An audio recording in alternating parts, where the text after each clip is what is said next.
Hey, it's Damon, the global gardener, here in the Staten Island Botanic Garden called Snug Harbor Botanic Garden. We're looking right now at Cornus moss, or the cornelian cherry tree, and it, you can see, has many dogwood cherries. It's the cornelian dogwood, and these are the edible cherries of the dogwood. I don't know if you know that dogwood cherries are edible, but there you go up close. Can you see it up close? Dogwood cherry. Got a little bit of spider webby stuff on it, but if you squeeze it, it's kind of, the softer ones are better, and that's what it looks like inside. And it tastes like tropical fruit. The skin is weird and bumpy, like kind of a lizard. Yum. That was really good. I don't know, tropical fruity, sort of banana, but different texture, and not really strawberry either. Let me try another one and see if I can come up with a flavor profile for you. Yum. It's just yum. Sort of custardy. I want it to be like durian. That's my favorite fruit, but it's not as garlicky. Definitely sweet, but not super sweet. But very delicious. The cornelian cherry. This one is super loaded, so I'm just going to keep yumming on these beauties. Squeeze. Should probably check for bugs first. They're usually not too buggy unless they're way overripe and starting to decompose. It's September 12th today, so it's coming on fall harvest season, and I don't know, they're just very good, and I'm surprised they're not in more things, but they're not probably too easy to process, to get the seed out of and get the fruit away from it, but probably in like water you can make a lovely juice. I was trying to show the different colors of them. This one is like a lighter green, and this one is a green, and this one's more purple, and then the red ones are and they're red and soft, then they're ripe. Yeah, this one's soft. But yeah, in some water, just to like flavor some water, some cold water would be lovely. But as far as like trying to cook or bake with them, you could probably make jam. They're pretty juicy. Or maybe juice, but they're not really that known about. Native to Southern Europe and Southeastern Asia was where they're from. So maybe over here in the New World, maybe they're not so sought after. We don't really do a lot of kind of preserving and things. Like a lot of European countries are about canning, and I'm thinking of Slovenia. I have ancestors in Slovenia, and I went and visited, and they definitely do. They're like one out of every 200 people of the population keeps bees, which is kind of amazing. But they're also very, the people that I met at least, and it seemed like a lot of people preserve and can and put away things for winter, because winters are very wintry there, but winters are wintry here too in New York, so and the northeast of United States and Canada. So I don't know why there's not more preservation. I think we're a little too spoiled with being able to get anything we want from anywhere in the world at any time. Really have Chile producing on their long band of seasonality.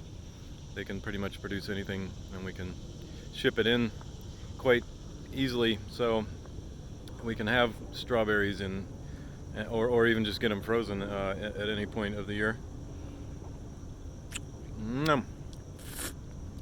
Anyway, highly recommend planting and enjoying the cornelian cherry, Cornus mas, M-A-S, like more in Spanish. Very juicy, very delicious.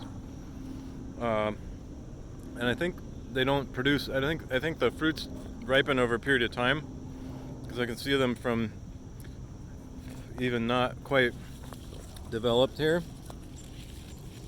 That one's still developing, and it's pretty loaded with lots of easily pickable at a good height red fruits, and some are soft and some are hard, so it's in varying stages of production. Here's a whole side of the tree that's still got lots of green ones, so this will be a long harvesting season. So maybe that's probably another reason they're not commercially available, is that commercial crops, they want to pick up everything in one go and be able to process or deliver and have them all be at a specific point in ripeness, because these they're so squishy that they need special packaging, and they would get squished and kind of gross along the way. So same with pawpaws. Those ones are a North American native. There's a pawpaw that it's very mango-y. It's another tropical flavored fruit that grows native to North America, and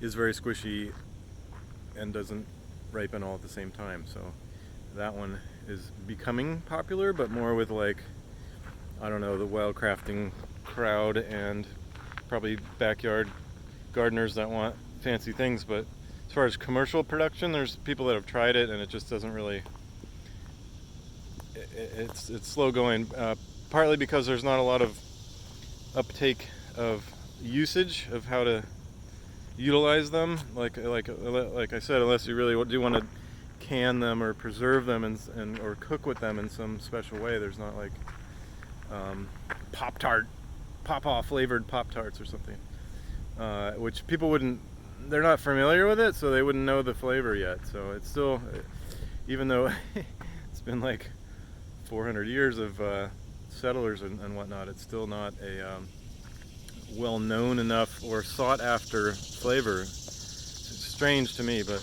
we'd rather ship in durian and these other fruits from across the world that have somewhat similar flavor than to utilize what we have right in our own everything native area. End of rant. I'm gonna keep exploring, and this has been the Global Gardener in another fun edition of, I don't know, what do we do? Bramble around in plant land and discover things and try things out, and botanic gardens all over the world. They have lots of videos I would love to see you in, and gonna wander on down the road here. There's mostly just people with their dogs coming through here. And maybe a couple joggers, but it's nice to be out in the nature, and it's just funny that there's not more plant people coming out to either, I don't know, volunteer or make something nicer out here. But it is a little bit remote. It's on the north end of Staten Island, this Snug Harbor Botanic Garden. But there's like a museum out here, and I don't know, a few other things. An art gallery, I think. This is a nice hedge wall of I thought it was clematis, but I'm not sure now. It's very bloomy though. That would bring a lot of pollinators to the yard, so to speak.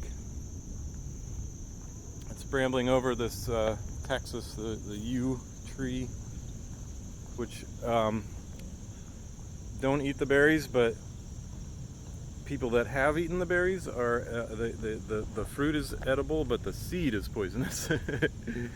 So don't eat those, too dangerous. And here we are under another row of, these are all cherry trees all the way down. I'm sure this is absolutely lovely in cherry tree blooming season. So maybe I'll have to make a point of coming back over here in the spring, because it is free admission. Forgot to mention that part. Free admission to get into the Snug Harbor Botanic Garden on Staten Island, the southernmost island of New York State. I'm looking for other gardens, but it looks like a ways till we get to the greenhouses and stuff, so I'll do another video on those. Here's the Chinese Scholars Garden. It's mainly this building that they put together, and there's some kind of entrance fee for that, but I don't really see that there's much going on in there other than bamboo.